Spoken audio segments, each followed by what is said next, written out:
Hello friends, welcome to my channel Sushant Chesswise. Today we are at the next topic, that is analysis of a complex position, and we have got a complicated case with black to play. Very interesting and a very famous position. Look at the position and we will see that the white king looks very unsafe as compared to black king, and overall if we try to evaluate this position we will see that black has almost an extra rook which is developed as compared to the white rook on h1. It is still way better placed. So overall activity wise also if we see, black's pieces are more centralized. The only trouble is the knight on c3 and the queen on b6 both are attacked and there is hardly any way to protect both. So black, despite being a pawn up, right now it looks like it's very hard to convert the game. Overall assessment of the position suggests that black should be better, but what should black do here? What would you play in this position? Try to calculate it and then let's try to match with our moves. If black plays knight b5 to protect both knight and the queen, see then comes the instant tactical bf7 check. After king takes f7, we see that qb3 check and the queen on b6 would be lost. So there is no gain for black in this line. If black goes nd1, then also there is bb6, ab6, and white has the move qc1. See, without qc1 things would be great for black, but now the knight on d1 is getting trapped and there is not enough compensation for the queen. Let's say b5, bb3, c5, there is just bishop takes d1 and white is perhaps winning. Let's go back to the game and see what black has to do. Black found the very strong bishop e6. The move requires calculation here. The point is the weakness of this f1 a6 diagonal is what black is trying to exploit. See, firstly, if bishop takes e6, then black has a forced win. After qb5 check, king g1, knight e2 check. I hope you must have understood the pattern. It's a smothered mate coming up. King f1, knight g3 check, kg1, queen f1, rook f1 forced, and knight e2 mates. What a mate, see. Usually we see only in positions and all. See, it has come right into the analysis of a game. Let's look at the other move. If white goes queen c3, then there is nothing after queen c5, d takes c5, bishop c3.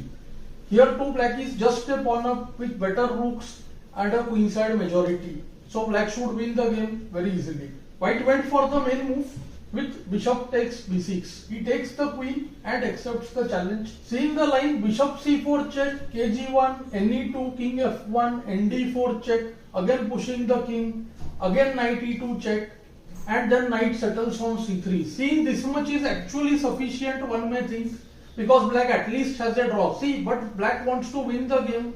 He doesn't want a draw by repetition over here. So that is why he has to foresee things. But after the knight c3, there is just see ab6, after which we can see that easily black has decent compensation. Actually his play is more than enough. Let's see the moves now. bc4 check, king g1, knight e2 check, kf1, knight d4 check, king g1. Now see, if rook d3, then ab6, and now see queen has to keep the rook supported with qc3. When see nf3, queen is attacked, so queen takes c4 and see re1 mates. So such analysis you will see that although is necessary to see, but in this particular position black still has good play. Let's go to the main move, kg1. And here too, first ne2 check, king f1, and knight settles on c3. That is why black took the pawn on d4 so that the knight is supported. And now after kg1, a takes b6. See, here there is a lot of analysis in the book, but you would just have a look at the position and you will feel that after nd1, even if queen gets d1, see, rook is very strong on a2. Let's say the move qd6, which is given in the book. There are many ways here, but see, even knight d1, qd1, rook a2 is great for black. Let's see the main variation. Rook a d8, forcing queen d8, and now comes the intermezzo. ne2 check, king f1. See, nicely putting the knight as an interfering piece. Knight d4 check, king g1, rook d8. Rook, knight takes d4, takes d4, stronger than bd4. And after the trade of rooks, rook d4, bd4. Just to show you, see, two bishops are as it is powerful than the rook, but here the c pawn is also passed pawn, so black should win very easily. By the time white regroups his pieces, the pawn is set to advance. Let's see. H3, C5, KH2, BD3, and after Rook C1, there is just C4. No defense to BB2 followed by C3, C2, C1. And black would have won very easily. So let's get back to the game now. If Queen C1, then there would be just knight E2 check, and the queen would be lost with a check that too. So QB4, and now bishop is hanging. So first Rook A4, after QB6, knight D1, we see that there is rook plus 2 bishops for the queen, also an extra pawn. So this position should very easily win for black. This much is actually enough, but let's conclude the game and see it fully. So H3, Rook A2, King H2, Knight takes F2, Rook E1 trying to trade the rooks, Rook takes E1, and now white wanted QD8 check, otherwise black would have got BE5 check, BF8 and Knight E1.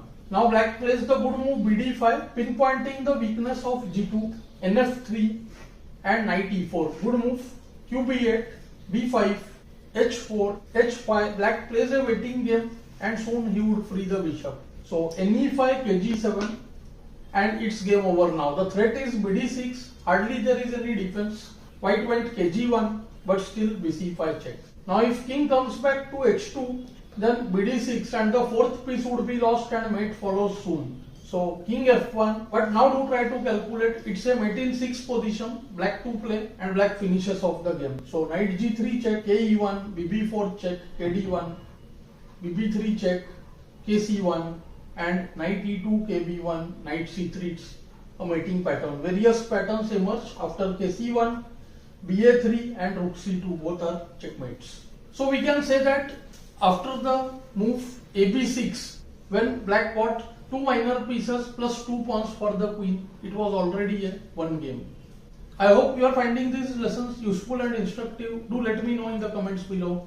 Thanks for your attention.